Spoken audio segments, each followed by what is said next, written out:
Today we welcome Noelle Silver Russell to the podcast.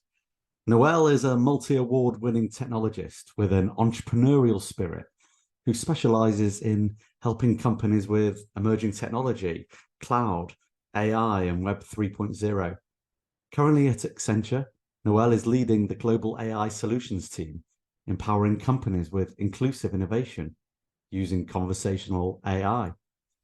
Noelle has led teams at NPR, Microsoft, IBM, AWS, and is a consistent champion for data and AI literacy. She's built many conversational AI applications and has over 2 million users on Amazon Alexa. In the last year, she was awarded the Microsoft MVP Award for AI and VentureBeat's Women in AI Responsibility and Ethics Award. I'm blown away by Noelle's energy, combined with her knowledge and passion for many of her subject matters, of which she is an expert. One of which is being a proud mum of 6, all whilst having built and continuing to thrive as an executive. We're really excited to discuss how Noelle finds her own version of success in her life. It's so good to have you on the podcast. It really is.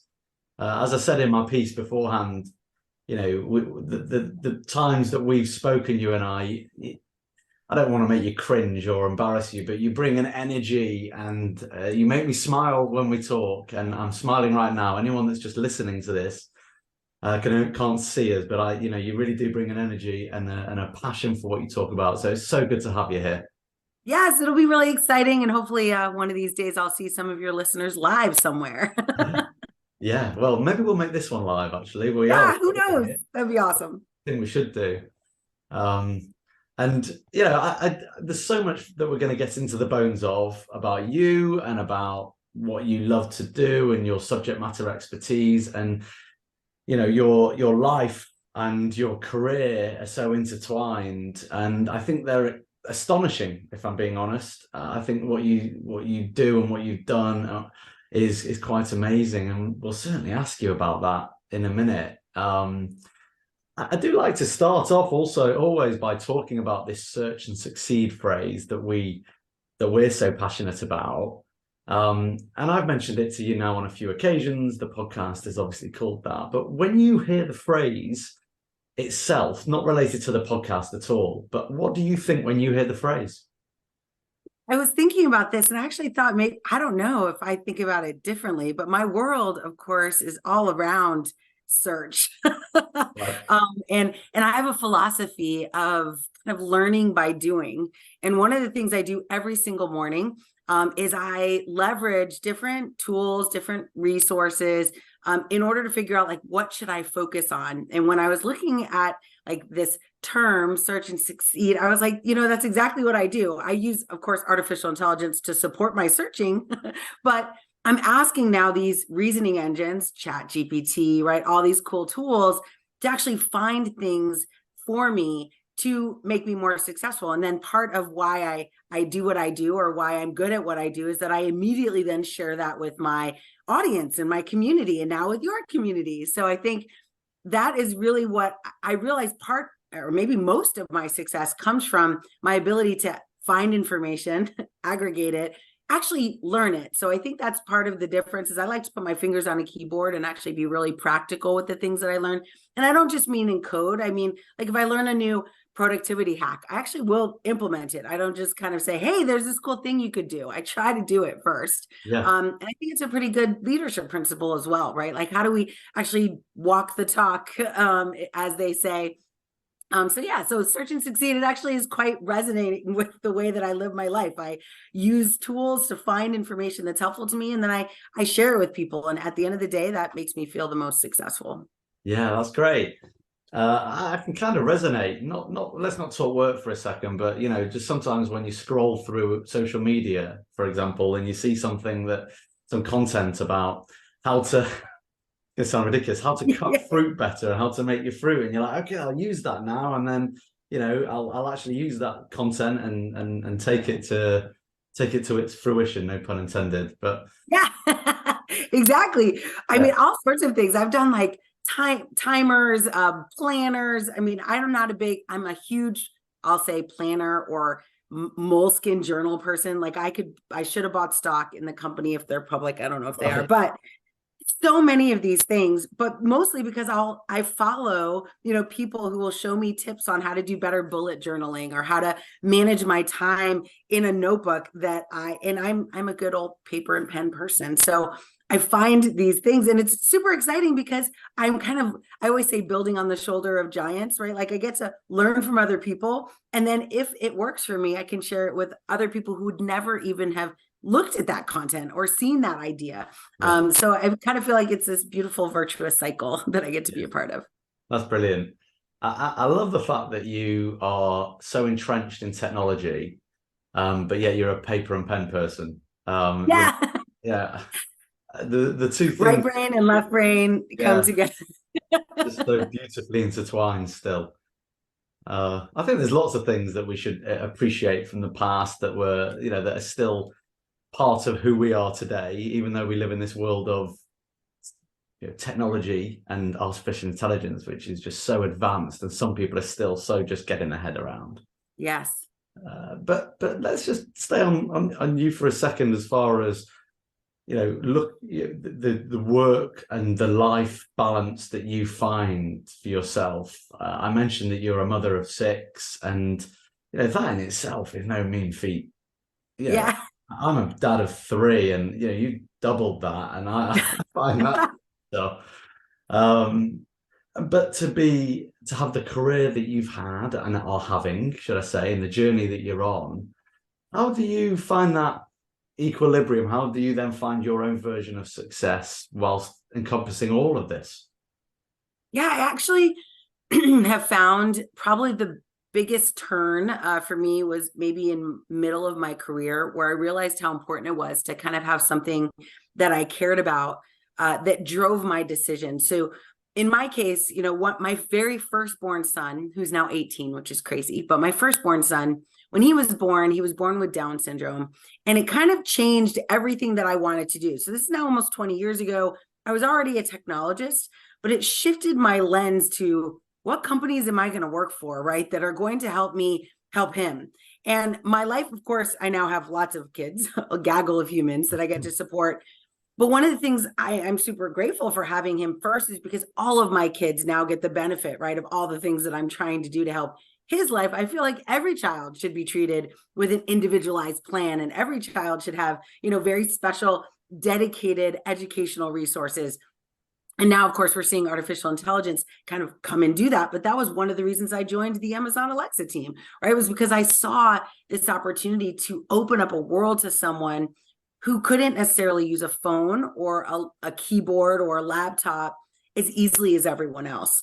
And mind you, maybe I could have worked with him, but it was so much easier for him to just ask for what he wanted. And so voice technology, conversational technology now in the world of generative AI, and just being able to say what you want to a model and it seemingly magically do what you're asking it to do, I think it just increases accessibility. But that was my trick, I guess, was that I realized I really wanted to support my son becoming independent in this world. And I laser focused on how do I support that accessibility of technology, right? Because as people get older, right? My son, of course, is 18, but I have my dad who lives with me. He has a traumatic brain injury. And when that happened, he instantly could no longer use technology in the way that he had before. He could only use his voice for a long time. And I was like, all right, I'm starting to see a pattern here of things that I care about. And so I always tell people, like, wear your heart on your sleeve. Companies, when they hire me, they know exactly what they're going to get. Because I say, here's what I care about. Here's why I'm doing this work. Here's why I want to work with you or for you. And that transparency, I think, is also a key part of why my journey in technology has been so exciting and successful. That's unbelievable. I don't overstate that word. And I think that one of the questions that we always like to ask is, what motivates you and what to you is success? And it seems that you've really created. It seems quite clear that what motivates you every day when you get out of bed, which we've learned is at 4 a.m, is its own right. But is every day your 6 kids and your father and your husband and your family, but incorporating what you do and creating and being part of inventing a new phase of technology, which we'll come on to, around Alexa and what you did at Amazon. Have I got that right? I mean, is that what drives you and motivates you? Yeah, absolutely. And I think it's interesting because there's probably an early part of my career where I did not know that I could, people used to always say, like, do what you love, find a path. And when I heard that, I used to think like, well, I love doing yoga. Does that mean I become a yoga instructor? Like, but there's actually, this concept of Ikigai, right? Where you have these Venn diagrams of, not only what are you good at? There's certain things I'm good at, like explaining things to people, teaching. I'm really good at that. But then also, what do I love to do? Well, it turns out I actually do love speaking and talking to people and explaining ideas and turning on light bulbs. But then what does the world actually need from me right now? And it actually needs me to teach the things that the world needs to learn. And that, I think, was the critical changing point, right? Was I could have definitely become an amazing yoga instructor. And maybe I will again one day do that. Right. But the world really needs and will pay me well to actually do the thing that I'm good at, that I love to do, that ties with something that honestly, I feel like anyone could have gone and done what I did. Like, I wasn't classically trained as a machine learning engineer or data scientist. I learned by doing. I learned by persistence and passion. And I always tell people, like, there are days where I cry over my dishes as a mom of 6, taking care of my dad, trying to be an executive in a big tech company. Like, sometimes it is too much. Yeah. But having this drive of like, why am I doing this? Always brings me back to that 4 o'clock in the morning where I get up and I'm like, today is the day. We're doing this. And I get up excited every day. I mean, there's not many times where, like, I always say joy comes in the morning, right? I think it's a biblical reference. But it's so true. If you mold, I think your personality, like, I didn't grow up that way. I didn't grow up thinking this. Like, I trained my mind, and there's a bit of mental discipline, I think, that comes with this. And we'll talk about this later, but there are practices that I do that are very hard intentionally. And I try to tell people that I mentor, I'm always telling them, like, do hard things on purpose so that when hard things happen, they seem easy, like intentionally hard things. So, like, I love hot yoga, Bikram yoga. It's terribly hard. People I take there are like, this is the hardest thing I've ever done. 90 minutes in, 40 degrees Celsius, 40% humidity. Like, it's horrible. It's a horrible experience. But when you walk out of there, you're like, I did that, right? And now I can't do that every day. It's 90 minutes of my life. So I now ice plunge in the morning. So every morning I get up and I jump in my ice plunge, and it's, I think, 47 degrees. That's as cold as I could do it right now. But it's freezing and I never want to do it. But like, is that not life? How do you motivate yourself? No, look, completely get the work that you love. And I completely get that you have quite a lot of responsibility, and it's good that you're in a, if you don't mind me saying, I'm pleased that you chose the path that you chose rather than yoga, because you've got 6 kids to pay for, right? And it's not cheap. That's right. I probably would have only had 2 kids if I was in yoga. Yeah. And how do you, but how do you sometimes, and you get up every morning at 4 a.m. and you put yourself in a plunge bath, plunge pool. I mean, people, a lot of people scrape themselves out of bed at 7:30 to get into work. Yeah. And they love their jobs, quote unquote. Yeah. How do you do that? How do you deal with maybe the more difficult mornings, or the moments around the sink, as you mentioned there, that you do have struggles with? What's your go-to plan there? Yes. Well, my husband would be the first to tell you there are days that I do not do that. Like, I will just sit there. And I think probably the biggest methodology mindset that I have is recommit. So no matter what, and I tell this to people that, like, I talk to all the time that are like, how do you just stay motivated? I'm like, it's okay to have a day when you're like, I just don't want to do it. And it's okay to feel bad. Like, oh man, I should not have eaten that, or I should not have missed my morning routine. I should have meditated when I always meditate.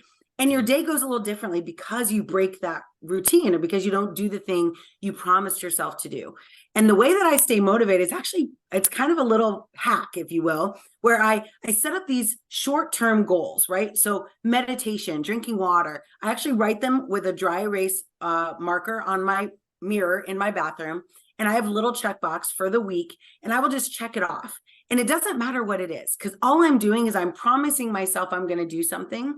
And then at the end of 7 days, I now have, no one else knows this, maybe my husband, but no one else knows this but me, that I said I was going to do it and I did it. And that's literally like the brain activity that I want to make a promise to myself and I'm going to keep it. And when I started with that long before I started ice bathing. So it's not like you could just jump in and every day start ice bathing with but I have all these little mental discipline kind of routines that say, don't you want to keep this promise to yourself? That's literally what the voice in my head says when you're in.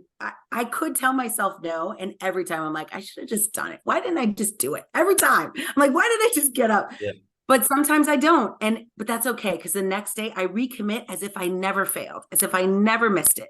And this is, I think, what happens. Like, we let those moments of not doing what we're supposed to or missing the mark, we let that turn into a day, to a week, to a month, to where we never even do it again. How many of us have bought like exercise equipment that like, we're going to do it every day, and then we miss one day, and that one day turns into, well, forever, and now we're hanging sweaters on it, right? Like, I have a rule in my house that we have, we're Peloton people. So yeah. I have a Peloton upstairs by my desk. So when I get up, I could just work out. And then I have one downstairs. I have a tread. I want to row so bad, but I promised myself I have to want it for a year before I can buy it. So I'm waiting. But I told everyone in the house knows you don't put anything on it. Like, you can't put clothes on it. You can't put a cup on it. Like, the only thing you can do is work out on it. And it's a reminder every day that you don't just, you don't make a promise to yourself and then just hang it on the shelf. And I think that's a big, again, part of like my mental, like the voices in my head, they're all much more like cheerleaders now than they've ever been in my life. Where in the past, they'd be like, yeah, you don't need to do that. Right? Like, you don't have to go, who needs an ice bath? Like, most people, and that's like what you just said, most people don't do this. Like, most people won't get up. Like, you're good. You did it once. Like, that's amazing. More people, you've done more than everyone else on the planet. But now my voices have shifted to like, don't you want to keep that promise to yourself? Don't you want to check that box on the mirror? Don't you? And I do. Granted, I am ambitious. So if you're not ambitious and you don't want to do more, you might not be able to talk yourself out of bed. But where ambition comes in, I think, is in that mission, right? In what is your purpose? Because if you have a purpose that ties to what gets you out of bed in the morning, I think that helps a little bit. But that's a hard question to answer for a lot of people. Yeah, and it's inspiring, and I think that the achieving success, even just in one format, is a great place to start. So you read a lot that they advise that when you get out of bed, make your bed, because you've then done one thing there in the day that you've done successfully, and you've now then taken it to the next level. Yes. Well, and I will tell you, I don't make my bed, but what I do is take my comforter, and now I've gotten so good at it that I could just do this one time and it like covers the whole bed. And I'm like, yeah, that looks amazing. Who knows what it looks like? Yeah. Sheets and everything. But it does make you feel like a sense of cleanness and like finishedness as you get up. And so I also encourage people to do that. Like, you don't have to make it per se, but like at least straighten the comforter, put the pillows up, walk away from your bed as if you've finished that part of your experience for the day. I do think that helps. Does this like ambition and this need to want to keep pushing yourself and driving, I suppose aiming for something that's harder and harder and harder, does that come from your childhood? Do you know where that derived from?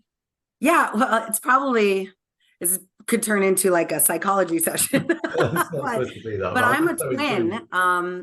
So I have a twin brother, and my brother is incredible, like in a whole different way. He's an artist. He was creative director at Twitter for over a decade, like is now involved in the MGM spheres. I don't know if you've seen these in Las Vegas. It's a huge sphere that has this 3D, I think it's 4D. I don't know. It's crazy what he's like. And I feel like as a twin, and I know a lot of twins as a result, but as a twin, you're always like, where's my spot in the world? Because this person takes up my whole birthday and my whole childhood. Like I always shared kind of the spot. And so I took science on the back end. Like I would always be like, oh yeah, I work on this software, and no one would know what it was. I'm like, Bank of America, yeah, everything it does, I do that stuff on the back. Like what makes it work? No one, for decades until Alexa, no one knew what I did for a living. My brother was a creative director, so everything he did was art and games and graphics. And so I was like, but so you could see what he did, right? Right? Like, and so I feel like that pushed me at a very young age. 16, I remember being like, I need to get on a stage. I need to present. I need to like lead meditations at church. I need to like be in front, because what I do is not visible. And even to this day, I'm very like drawn to teaching and learning. And the sad thing is that teaching is one of the lowest paid professions in the world, like in general. So I'm like, I'm going to build a training company. Lowest, like if you look at per capita, lowest amount of like money and resources are in these organizations. And I was like, this is terrible. Like I am like this hidden gem, which is why I got excited about marrying that idea to some of the biggest and best technologies, because now I can elevate the importance of education and tie it to something really valuable. And that connection was critical for me. But yeah, that was, I think from a young age, I kind of had to vie for my own position in the family. I wanted attention. And now looking back, I mean, everything I do so somebody will be like, that's great, you did awesome. I've got a picture in my head. For good or bad. Yeah. I've got a picture in my head of you and your brother when you see each other on whenever. Yes. Instead of like giving each other a hug, you have a quick arm wrestle. See who wins. Yeah, but we're Hispanic, so we do with our eyes. Oh, right. We're like, but yeah, very much so. Right. Nice. I feel like we're sort of dropping a lot of hints and breadcrumbs, but for those listening that don't know Noelle, I think it would be useful just to get a bit of an understanding as to the trajectory that you've had within your career. You've mentioned Amazon, you've mentioned a couple of other things that you did, but just as a quick rundown, because I know you've accomplished so much to date, but very sort of top line, where did you start? Where are you now? What does all that look like?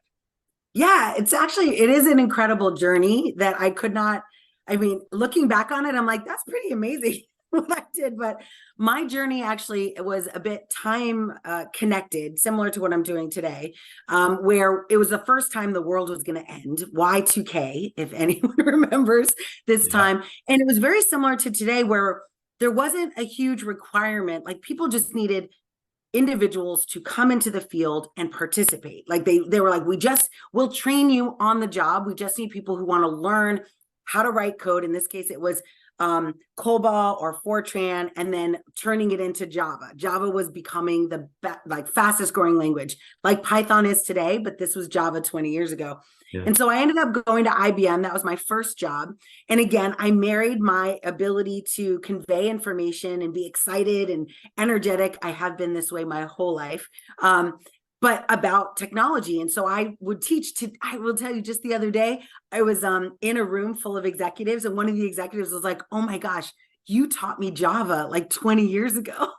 And I was like, yeah, this is amazing. So it was really cool. And he was a person of color, like African-American guy. It was so cool. I was so excited. I was so happy. I was like, and we both survived. Like we're both still in the game, which is another story altogether.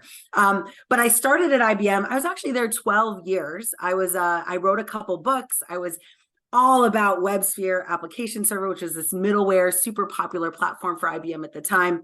And then Red Hat poached me in order to do open source middleware, open source everything. And I realized, like, I really liked the idea of open source, but not open source in the traditional sense, like community development, But how do we leverage a community of people to build something that's accessible, right? That a lot of people care about, but then productize it so an enterprise can use it safely and responsibly. And that's exactly what we do today. But I loved Red Hat's perspective on that. So I stayed there. I was the only woman globally in the area of solution architecture, which I think is ridiculous, but that was the truth at that time. From there, I went to another critical moment. So we're doing like middleware, good old fashioned code, enterprise architecture.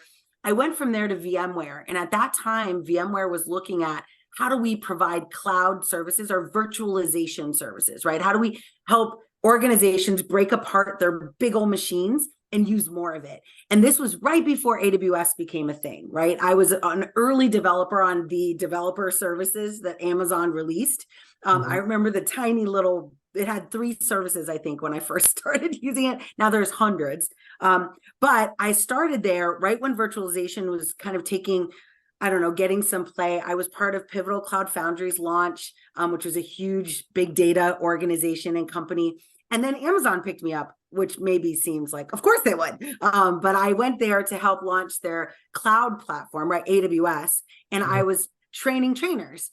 And this is when like my AI journey started. So 10 years ago this summer, which seems crazy, 10 years ago this summer, Amazon Alexa was born. Jeff Bezos sent out this really cool email and said, hey, who wants to join this party? We're starting a new thing. And I said yes, even though everyone around me was like, I don't know if you want to do that. But I was like, and here, I guess it ties back to what we talked about before. Yep. Like the reason I said yes was different than everyone else. Like everyone else around me was like, maybe that's cool. Or, oh, I just got promoted. I don't really want to move. I was like, my son can talk to tech with this. This is amazing. I am in, 100% in. So I jumped into that role and stayed there for 4 years, which is, I think 2 decades in Amazon time. And so I launched Amazon Alexa. I built over 100 applications in my first year. I have 2 million unique users of those skills right now. Like people are still calling on the applications I built for Alexa. And maybe we'll talk more about those. And then I ended up in Microsoft. So like you can see, I'm like IBM, Red Hat, which is ironic because they're now family. And then I went to Pivotal Cloud Foundry, which is like the big data world, onto AWS, Alexa. Now at Microsoft, I launched cognitive services as part of an amazing group of leaders there. We launched 17 research models into production over the course of a summer. It was crazy and super fun. And that led me to probably my most fun, maybe fangirl gig, which was National Public Radio. So I ended up at National Public Radio leading during the pandemic and the election year that we all try to forget, or maybe not all of us, but some of us try to forget. But we were really worried at that time about deep fakes. And so I joined NPR as part of I stand with the facts and I care about truth and how do we make sure technology doesn't obfuscate the truth. And so all of these moments, though, were yes moments. I always tell people when you're approaching like a decision, many times there's lots of reasons to say no to something. I very rarely say no to an opportunity that ties into my goals. Like very rarely. Like I'll at least try it. What's the worst thing that'll happen? So yeah, that's my whirlwind tour in 2.5 minutes of my 25-year career. But thanks so much for asking, David. Hey, I think it's an amazing progression path, and when you talk to different people and see the twists and turns that they have within their career and the reasons behind them, it can become even more interesting sometimes. And clearly, your passion for helping your son and people who are in a similar situation has led you into the world of AI, which is obviously now a booming part of technology. So just on Alexa and conversational AI in general, just, I guess, give us a quick explanation of its progression path since Alexa came about, where it's at now, how the everyday person's using it, how your clients are utilizing it. Apart from asking it for the time in the morning, my kids ask Alexa for the time and the weather. Yeah. Oh, we have over 100 Alexa devices, or I should say voice-enabled devices. They're not all Alexas, but they're all voice-enabled, all connected, in order to provide this contextual experience anywhere you are. You can either add things to a shopping cart, play your favorite music, do a timer. Oftentimes our kids, I mean, I don't know if you remember, I know when my kids were younger, before we had this, my older kids were younger, I would have to facilitate this turn taking, right? I'd be like, no, it's not your turn. Now it's your turn. And now Alexa does this for us, right? Where they will set a timer and be like, you can play that game for 5 minutes and then it's my turn. And I love it. Like, it's completely giving them autonomy in human connection and human interaction, and figuring things out on their own, which I think is amazing. But conversational AI, I actually, maybe I'm biased, but I do think that Alexa helped the world understand how to talk to their technology in a kind of normal way. I mean, I remember Google Glasses when it came out, and there was a bit of a lot of resistance in the world of like, we're going to do what now? We're going to wear what? That technology was ahead of its time. Luckily, Google doesn't throw anything out, right? So they kept building on it, and we're going to see cool stuff coming out soon. But at the time that they launched Google Glasses, the world was like, I'm not sure. But Amazon Alexa, and I will tell you, even when we started with Amazon Alexa, I would get on stage. I was one of the first evangelists for the platform. I think it was the second evangelist hired. And as part of the evangelist role, I would get on stage all across the world. And in the beginning, people would be like, like, so we're going to talk to a device in our kitchen. I mean, maybe that's useful. And it was definitely geared towards the affluent, right? Towards a specific demographic of people. And I think one of the funniest stories at the beginning was we never actually thought about what would happen if people bought two. We only ever thought people would ever have one, and it would be in their kitchen. And all of our use cases were built for that persona, if you will, right? And immediately we were like the very next year, we ended up running into a situation where people were buying one for their kitchen, one for their living room. And we would have there's tons of YouTube videos on these battles that would happen between not just Alexas, but then 2 years later, Google came out and said there'd be Alexa plus Google. It was a bit funny from an implementer's perspective, a little bit annoying from a consumer's perspective. But it got us talking to technology, right? Executing AI, like we're talking to AI every day. I remember doing a heat map of all of the countries in the world, and there were only 3 countries in the world that did not have an Alexa device hitting servers at Amazon. And I was like, this is pretty impressive. Like, we should be talking about this. So, which is why I ended up talking about it for a long time. I also was really interested in the evolution. So one of the things I thought that was really cool about Alexa was that in the beginning, I'd say around year 2 or 3, we were able to identify the answer to your question like halfway between, maybe 3 or 4 words into your sentence. And I don't know if you know this, but if you think about like people who finish your sentences, it's not a super great experience when people constantly finish. So even though we could predict exactly what you were going to ask for, we could go out, search for the answer and give it back to you and cut you off and give you your answer and be magical. Our users were not super excited about that. And I think generative AI is kind of going up against that same challenge right now. There are amazing things we can do, but users are going to be like, ew, I'm not sure I want you to do that. I don't know that I want to know that you know those things about me. I couldn't agree more. There's a couple of really quick questions that come to mind. Who named it Alexa? Why Alexa? It's a great question. So there's a lot of myth and lore around this. In the beginning, so there's a huge library in the world. And if you know a little bit about Alexa and how it's built, the applications for Alexa are called skills. And the idea was that we were going to teach Alexa all these skills, and it would be able to do new things. And as a matter of fact, the developer community for Alexa is one of the richest developer communities in conversational AI. So I love it. And I don't mean rich, maybe in the financial sense. But I actually meant in like the content sense. There's so many diverse experiences because of the developer community that was created there. But there's this library, Alexandria, and that is the original, like, hey, let's use, Alexandria, Alexa, that sounds great. But enter linguists and data scientists who then are looking for a word that will have the least amount of challenges getting false wake-ups, right? It didn't actually end up solving this problem, but it reduced it significantly in the consonant, vowel, consonant kind of coordination, right? So the lexicon and the word organization of the word Alexa made it much, and I be careful I don't trigger my own devices, but makes it much easier, right, for that device to not accidentally wake up and listen to you. We still have that happen even to this day. It actually, I think, is probably worse today than it was at the beginning. But now we have lots of other wake words, which is what that's called. But that was the original idea. Jeff Bezos wanted to make sure we all realize like this is meant to be a library of knowledge that keeps growing and building. And I liked that idea. And then of course the data scientists are like, no, actually it has nothing to do with that story. It's just because it's a good word. No, it's I think it's definitely both. It's definitely both.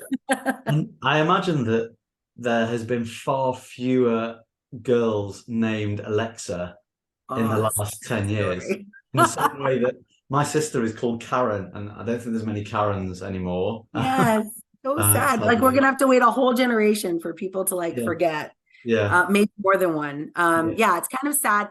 As a matter of fact, there's a whole group of women actually who reached out to me who have daughters that have this name, and their daughters were like in first and second grade in 2016, which was one of the most popular years that Alexa was born. And it was really unfortunate because they came up to me and they're like, why would you name a device after a person? Why would you do that? And I was like, I'm just the messenger. I don't know. But I got very interested in the use case because I was like, well, like really what difference does it make? There's lots of products that have human names.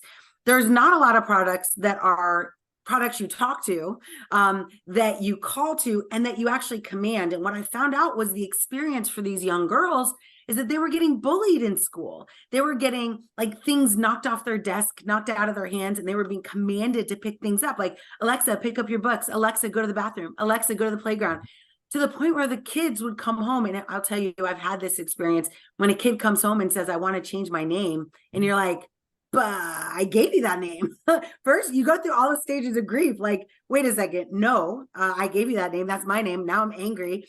But then you get sad about like, what must an experience be like to ask for your name to be changed, a name that you grew up with? Like it's horrible. And it's one of the inclusive engineering practices I think about is how do we think about those kinds of things? Like it was out of our realm of conception that people would ever get hurt by, like a name of a device. Yeah.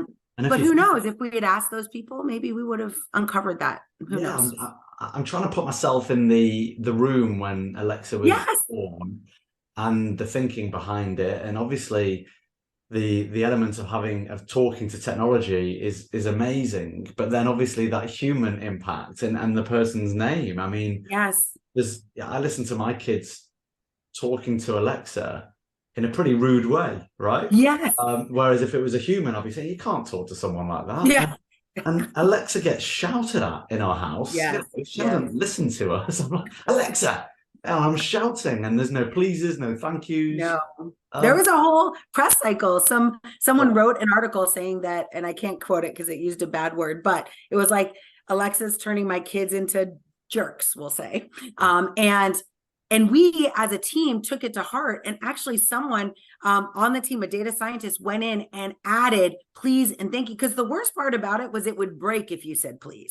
Like, it's bad enough that we don't say it, but even if you tried to say it, if I told my kids, please say please and thank you when you talk to Alexa, like you would a human, like be nice, it would break. Like it would literally not answer the question if you added that. So I thought it was an interesting part of reality for data science projects like this, is that it came down to a very individual person saying, I'm going to change this. And that change impacted 100 million users, right? Like there are individuals, people like me, fingers on a keyboard, building stuff that impacts 100 million households. Like that seems like a lot of impact for an individual. And there weren't a lot of guardrails at that point, right? We weren't even sure what we were doing was going to work. Like there was no precedent for that technology. And so that's why today, when I talk about AI, I always say, don't think about the persona you want to create this for. You have to think big. You have to set your intention wide, because I never thought about Alexa. Oh, I shouldn't say that. I thought about Alexa in the classroom, but no one else did. I thought about Alexa as a mom, as a caregiver. I thought about it for the elderly, but everyone around me was like, we should build a workout app. we should build a timer. We should build a music selection. We should build sleep sounds, which is one of the most popular skills on Alexa today.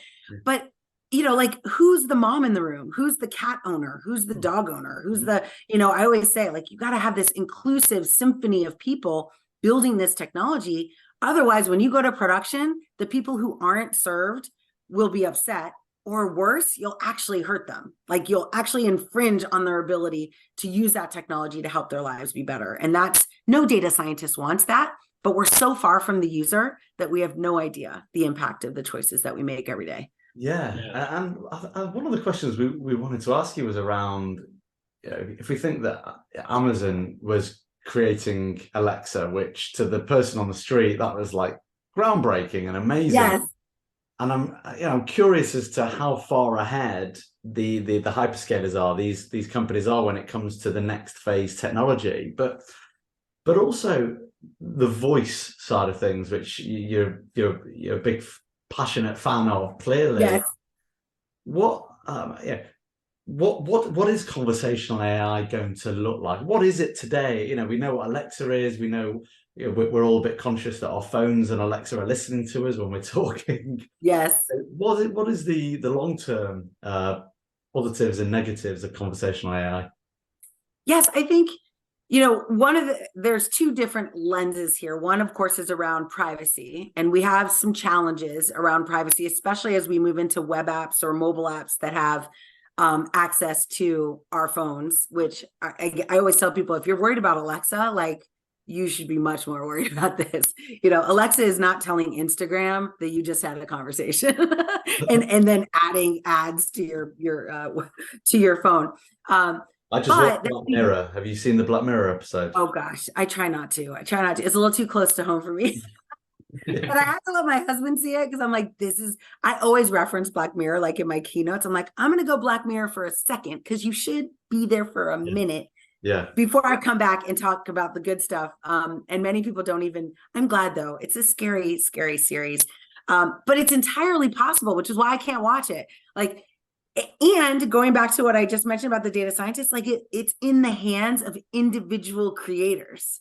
Like, there is no, huge like consortium of companies that are like, wow, we should make sure we don't hurt people. Wow, we should make sure we don't build the Terminator. Like, there is this small group of people called AI ethicists that are screaming really loud, like, hey, we should be careful with this. And then a whole bunch of people who have no idea what they're doing, using ChatGPT through natural language, and they don't even know what the machine learning is behind it. Like, that is the danger in velocity. And I have this principle, leadership principle that I follow called, clarity over velocity. Like, the danger in velocity is that you lose the clarity of what you're building, right? Because and Alexa was like this, Microsoft was like this. We get so excited about building the new thing. And the hard part is that it actually serves some people, and it serves them well. And so they give you all this positive feedback. And before you know it, everyone around you is like, oh my gosh, this is amazing. Until you like take a step out of that echo chamber and you look around and you're like, oh my goodness, like, Black in healthcare and Hispanics in education. And like, there's all these pockets that are underserved and are actually amplified in that underserving with this technology. Because, today I just saw this article. I see articles all the time. And whenever I see it and there's like 4 or 5 voices recognized, not one of them is brown, not one of them is a woman. I'm like, we are repeating mistakes we know cause bad things to happen. Yeah. And so diversity, and that's why it's not always about gender. It's not always about ethnicity. That's certainly part of it, because at least you can see it and know that it's there. But it's about this like symphony of talent, this neurodiversity, because the AI you're building, and this is true for, you had mentioned, what are we doing for our clients? It's really educating them that their clients are this vast, like hundreds of millions or billions of people. And you can't build a persona to represent them all. So what you need to do is have a team that actually is empathetic to as many of those needs as possible. And that is a challenge, because our leadership, will just say, is not representative of that idea, right? So I've got tons of companies, I won't name them, but tons of companies that have these gender parity goals. right? We're going to have 50% women in the organization. We're going to have a certain percentage of diversity from an ethnicity perspective, all very noble and good, except those metrics only count for the workers. They don't actually count against leadership or executive leadership. And I was like, wait, that's way worse, I think, if I'm going to hire a bunch of brown people to be, like, ew. So I have to be really careful about how do we build a leadership team. And it, like I said, it's not really about color. It's just easy to identify. It's more about leaders that care to listen to the moms in the room, right? To the doctors in the room, to the people who didn't graduate from high school, to the people that graduated from Ivy League. Like, all of us will build an AI solution that serves a different demographic, and you need all of them today. Like, that is a critical part, I think, of what makes a successful AI project. Yeah, I agree. I think we talk about conversational AI, generative AI, and the main thing that we know right now today that it's not doing is the critical thinking side of things. Yes. And the creativity side of things. And people from different backgrounds, whether it's racial backgrounds, gender background, whatever it may be, bring different thinking to the table. Yes. And that's what really allows us to sort of have that diverse thought process and diverse creativity doing whatever it is you may do. Yes. I think it's really interesting that you talk about diversity in general, because I think earlier you said VMware, you were the only female in the architecture. Oh, at Red Hat. Yeah, Red Hat. I was the only female solution architect. And this was like in the 2000s. Like, we're not talking about the 1900s. Exactly. How have you seen that evolve over the past 20 years, 15 years? So I'm extremely frustrated by it. I haven't seen it evolve at all. But the good news is that there's some data that shows our pipeline is better. So a lot of like younger kids are seeing themselves, because there are representatives that are, public, that are saying, hey, if you look like me, you can do this work, which is literally as simple as the message needs to be. So our pipeline is getting better. But here's the unfortunate part, and this has not changed, is that if you don't look like everyone else, you have to work a little bit and sometimes a lot harder to be seen as the same. I will often tell a group of diverse people that they'll have to work twice as hard to keep their seat at the table. And I see this all the time. Like, when I look at people, generally that are underrepresented, like, to a majority holder, right, in a majority voice in the room, they might get one certification. An underrepresented person would need to get 3 or 5 in order to just stand kind of at that same level, get the same recognition, get brought into the same meetings, get advocated in the same way. Like, I am over the top. I've done so much ridiculously more than most of my peers. And I'm just barely at the table. Like, I'm barely able to, it takes me a long time to build trust. And it's not because of me. It's just because of systemic bias. And so I think there's a big issue. It hasn't gotten better. I think my hope is that we can get more leaders, because here's what happens. A woman will get into a project, realize that it's not fair, that she has to work harder to get the same level of recognition and promotion than her peers, and she's going to quit. And that's what happens. Like, right now, people just quit. And I don't know if you remember, like, quiet quitting and the Great Resignation. Like, a bunch of those were women going, yeah, I don't have to do this. Like, why do I have to work harder? And I actually struggle with my own daughter. Like, do I tell her to move into a field like this, where she has to be extra in order to be the same? It's unfortunate. And I don't see it getting better, because we still have all male panels. We still have all white. Like, you go into a tech conference and it's still a sea of the same people and little sprinkles of people like me. We're in the world of talent, right? So we're always looking to provide solutions to clients and, I suppose, industries, and how we change the face of industries so that, as you said before, there's diversity in thought. Yes. Because we need diversity in thought in order to get the best outcomes. So how, as we say here in 2023, and you say that it's not really improved, it's not really changed. I remember talking about this with clients 10 years ago, and obviously right on the company that you work for, have this wanting to have 50-50 gender parity come 2025, I believe. Yeah. And I think that they've moved, heaven and earth in their gender hiring. Yes, and it's very, very it's very exciting. I think we're up 47%, which is Yeah. crazy. Great. Yeah. Except How do we though? How do we overcome the issue of gender diversity up to the most senior levels of the of executives, and so that the panels are not because women, let's just use women as Yep. a subject, Sure. not just women should be there, but because they're there because they've got great content and they're as good as anyone else. Yep. And how do we get there then? And I'm not saying that, you know, it's going to be easy to implement it, but if you had a white piece of paper, what would you do? What would you suggest? Yes. Well, the first thing is support, like executive support. So I will tell you that there was a whole over the, remember these tech layoffs that just happened? One of the buckets of people that got laid off were executive coaches. And for a certain demographic in the company, that's not a big deal. They're like, I barely use that person anyway.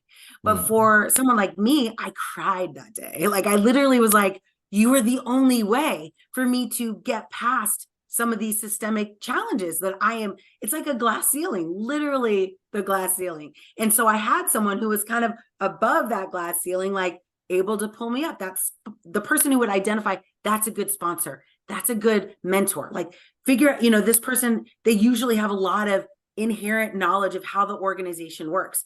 And when you choose to, because again, if you're looking at just by the numbers and your numbers are predominantly not based on underrepresented, you're going to actually take away services from the people who need it the most. And people like me, especially executives, as they get into, later into their career, 20 plus years, our tolerance for bad behavior, like gets really short. Like I have very little tolerance for bad behavior. If you treat me badly, there's a ton of places I can go. Like I'm not going to stay and have you diminish who I want to be. And you can see a sea of these books have been written, podcasts about women specifically, but people of color who get into places where they're like, okay, I got this position. And then they're not given the team that they need to do the work. They're not supported. They don't have an executive coach. Like they have nothing to battle against the systemic. I mean, I'm still the only woman on a call of 20 people at least twice a day. I'll get on a call, 20 people, and I'm the only female. Like, how's that possible in today's world?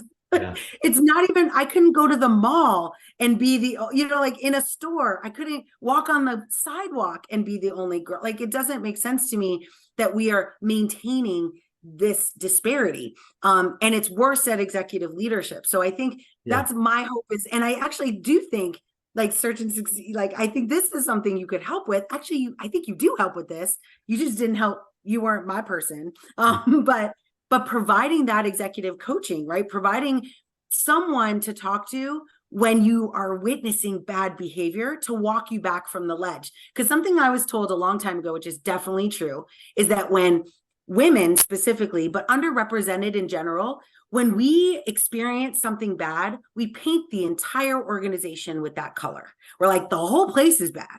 And what I found, honestly, especially being at big companies like Amazon and Microsoft and IBM, is that it's totally not that way, right?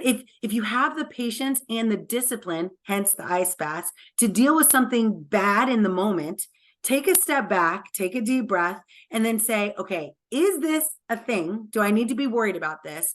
Or can I just take a step back and out into a different part of the organization where I will be supported? And every time I've left a company, I've left because I sensed I was not welcome there. And the reason I felt that was not because I wasn't welcome in the entire company of IBM. It was because the one little sliver of the world that I was in was, for whatever reason, not a fan.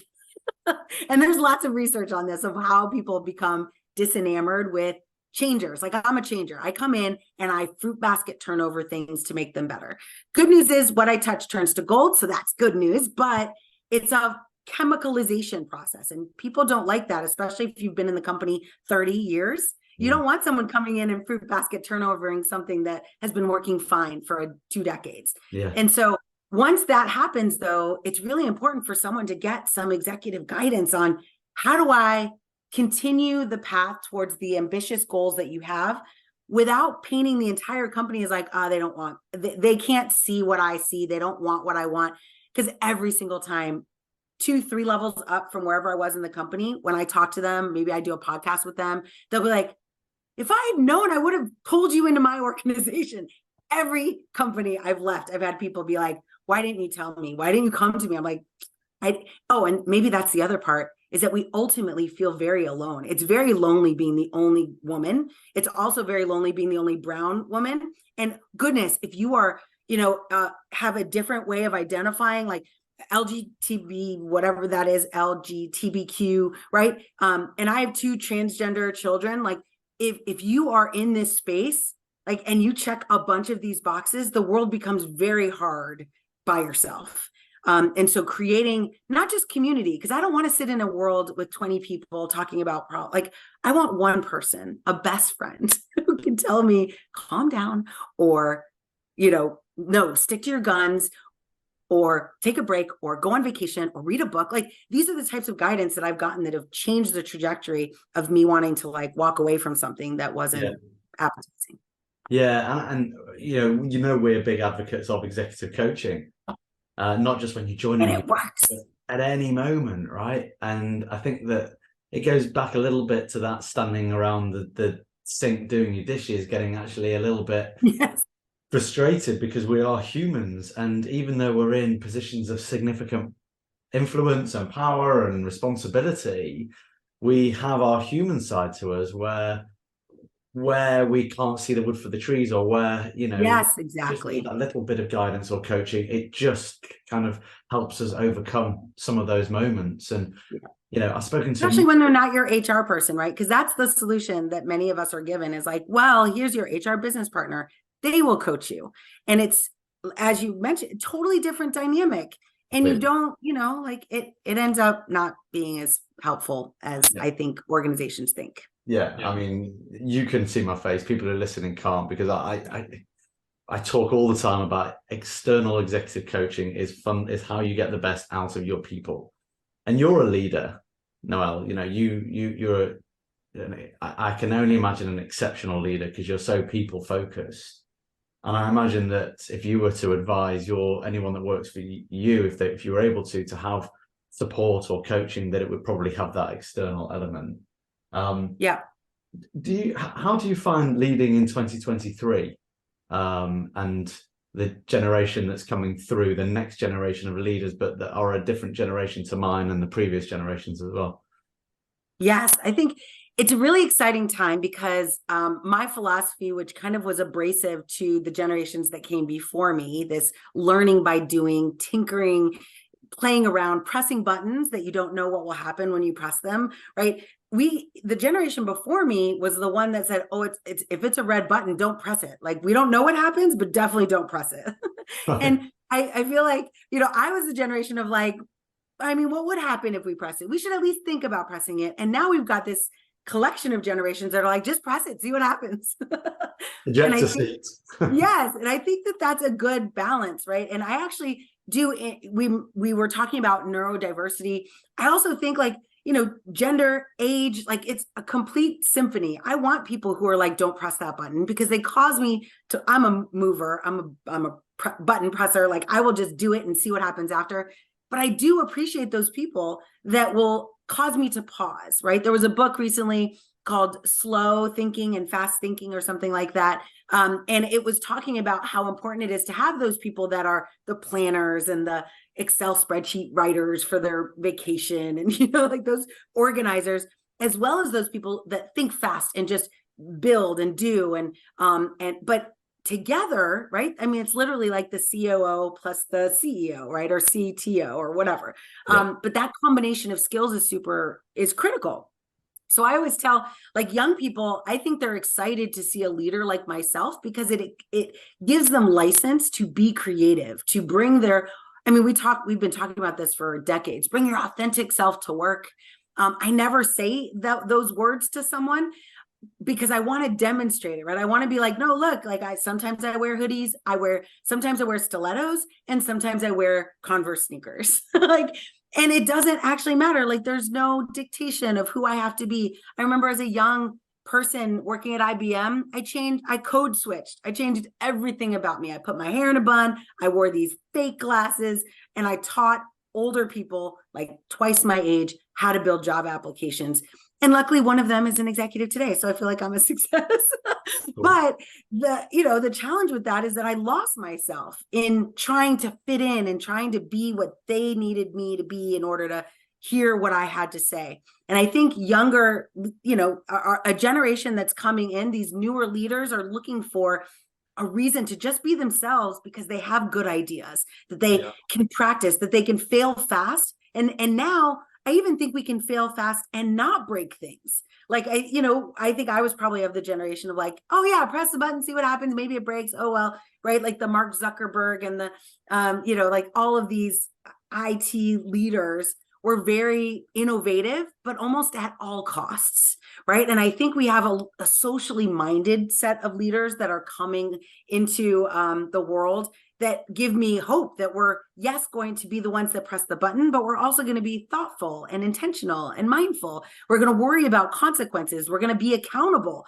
And I think it's a good evolution, right? From don't press the button at all to, hey, we should be intentional about it, to, hey, let's press it and be intentional. Yeah. Like, I think it's good news for Good us. balance.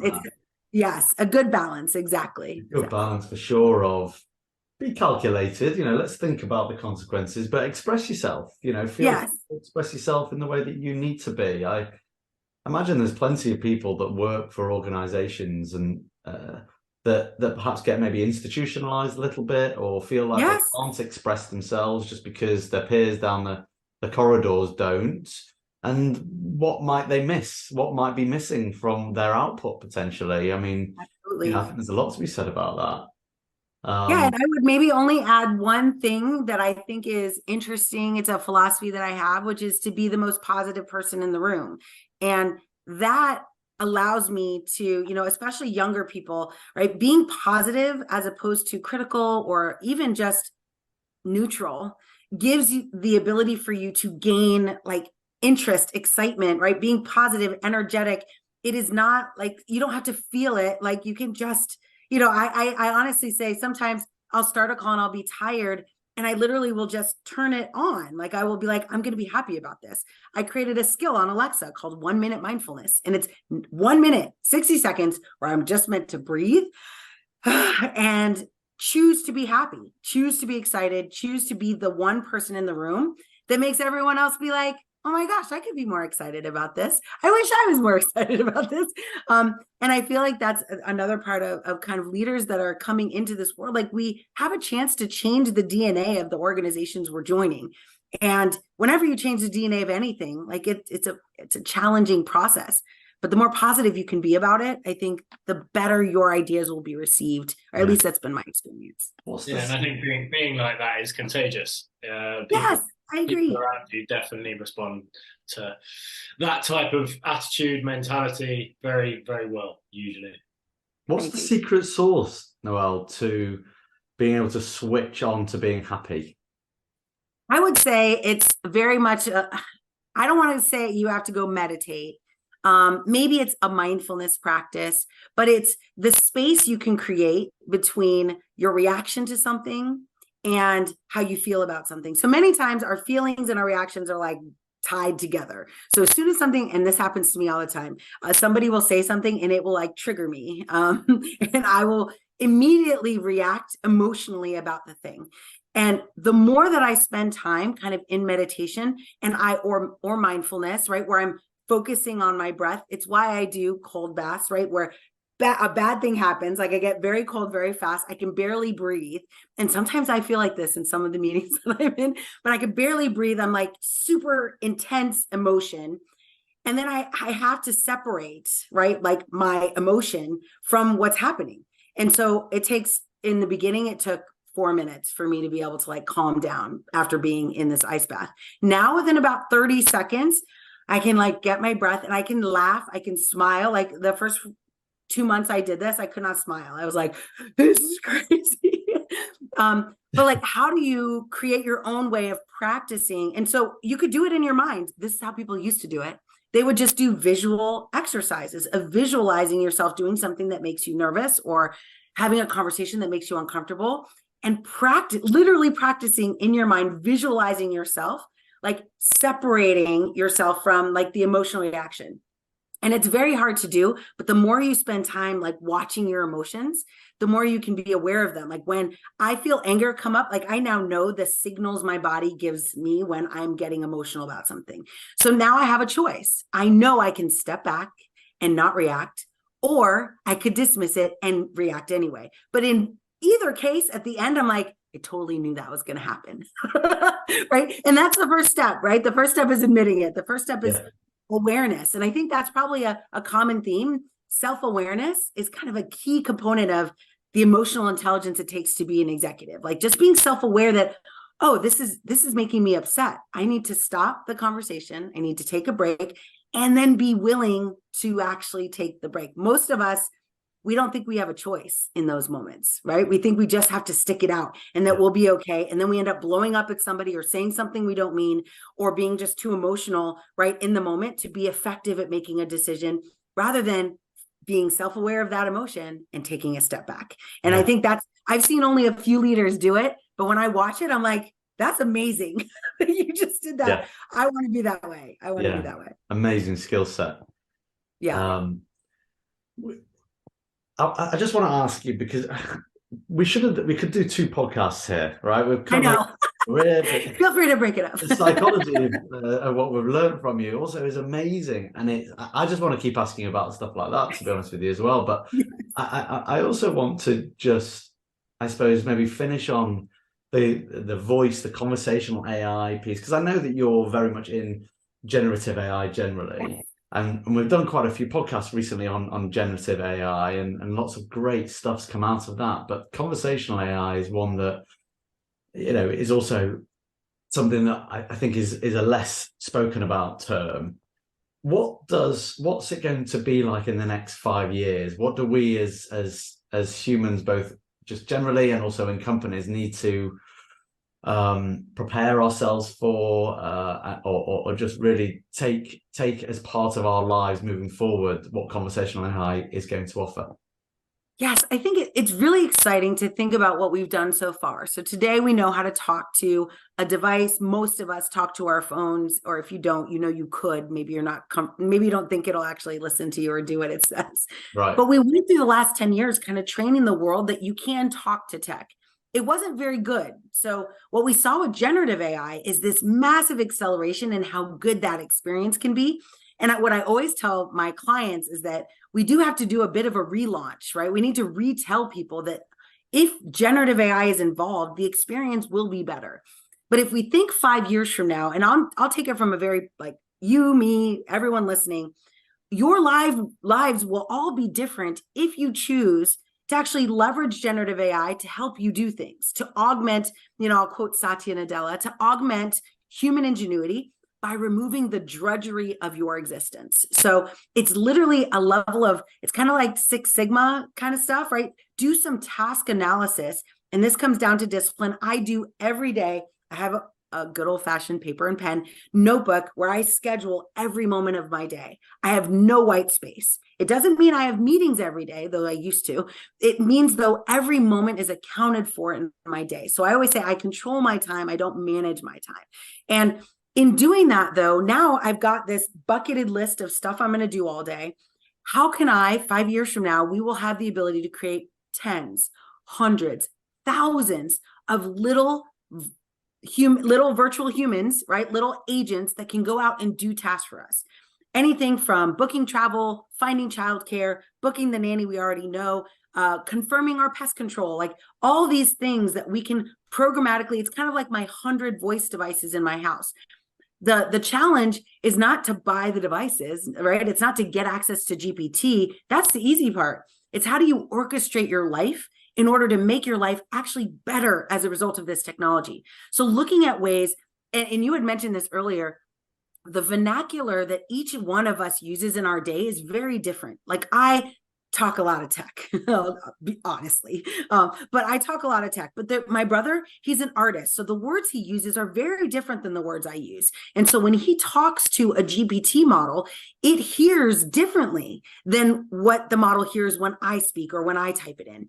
And so think about your role. If you're a marketer or a CMO, right? If you're a operations person, if you're worried about IT ops or DevOps, if you're in the legal function, if you're in finance, like it doesn't matter. The vernacular you use is how you're going to train these agents in the future. And you're going to train a bunch of little bots to say, what do I do every day? Okay, every morning for me right now, I go through my schedule.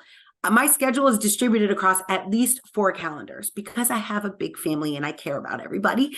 So right now, not all 4 of those calendars are easily accessible because they don't have third-party API, blah, blah, blah. Like it's hard for them to talk. But generative AI now can go out, grab that information, copy it into a local area, right? Generate a report for me every day that fuels what I do. I don't do this today, but I know the technology is there. And actually that goes to maybe the final point, which is the technology is there. Like you can do anything any task you're currently doing, you can likely ask an AI agent to assist or augment you in that task. Because there's parts of every task that is time consuming and kind of mind numbing and not super exciting.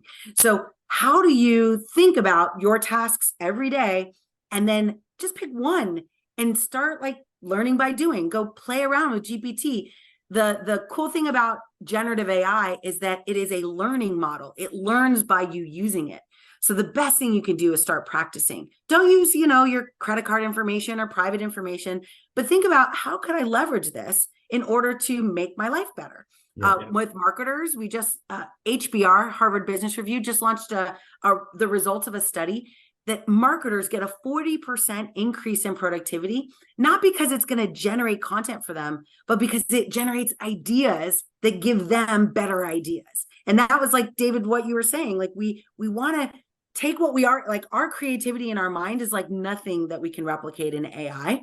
However, to trigger our mind, to get those synapses, firing, getting ideas is actually proven now to generate more ideas, more high quality ideas, and get us into a mind space where we build better stuff. And so I think all of us moving in that direction and understanding how we use this technology to do that is probably really great. I think it's a great thing for everybody. Yeah, I agree. And it just gets you thinking, where are we going to, in Rob's question, asking what it's going to be like in 5 years' time, where are we going to use it? What parts of our lives, what tasks is it going to be able to take over for us? I mean, I'm thinking that this evening I have to go out for a run. Can I get my AI bot to go out and do that for me? I wish that was the case. Yeah, but they do have the EMS things, right? So you could simulate a run on your body with electronic pulses controlled by an AI system. Wow. That's not to blow your mind or anything. But no, go for a run. Go for a run. Yeah, go for a run. Certainly set up some sort of diary or calendar to make sure that you do go for all that. Yes, and give you a good reward when you get back, right? Yeah. And this has been awesome. Such a great conversation. And what I've loved about it is that you are someone who is so right at the coalface of technology and you love it, right? And you can see and explain so well how you combine technology with the other love of your life, which is your family. And it's so clear to see. And you've shared so many great things about how you teach technology to do things, but also how you teach yourself to do things and the self-discipline that you have. And you've taught us so much about, how to be self-disciplined and how to be as an executive whilst running a family. And there's no doubt we could have carried on talking for another hour, Noelle. And I really hope that you come and do this with us again, because super fun. When I get my next new thing that I do, actually, I do have a book I'm writing now. So when I publish the book, we'll have to talk again. And it's all of my little life hacks that I've learned over the years. Plug it. Is it ready to be plugged? Can you share with us? Yeah. It's Pact Publishing, and it's basically, I think it's called Becoming Successful with Generative AI, Empowering Success with Generative AI. So I'll give you the reference to it so you can add it to the show notes, but it's not launched yet. It should hopefully go on preview in order to pre-order or whatever in about a week. So really Amazing. exciting. I've never been disciplined enough to write a book. So I'm like, here we go. We're doing this. Wow. I mean, you've got so much spare time on your hands. I know, right? Like I'm I'm hoping it's going to be a bit meditative. That's what I'm telling myself. It's all about what you say to yourself. I think that's again amazing, and we wish you every success with that book. I'm sure it's going to be brilliant. I can't wait to read it. Probably listen to it. I'm a bit more of an audio book person. Yes. You can guarantee that I will be recording it. Yeah, you've got to read it now. Oh, and we also have the new LinkedIn course. I don't know if you've seen it yet, but we launched a Microsoft Career Essentials in Generative AI, and I am in the Reasoning Engine course. So it's super exciting. My last course had 3.2 million learners. So we're on I think we've got 15,000 right now. So come on in, take a look. I mean, we didn't even get into talking about the Microsoft and the MVP, and I know. So much stuff, but we'll see. I wanted to ask you some other things as well. So we will definitely do this again because you're so much fun and you just it was a lot of fun guest. And thanks so much indeed. Wish you every success in life, in work, with your book, with your family, and everything. Thanks so much, Noelle. Thanks for having me. It's been a pleasure, Noelle.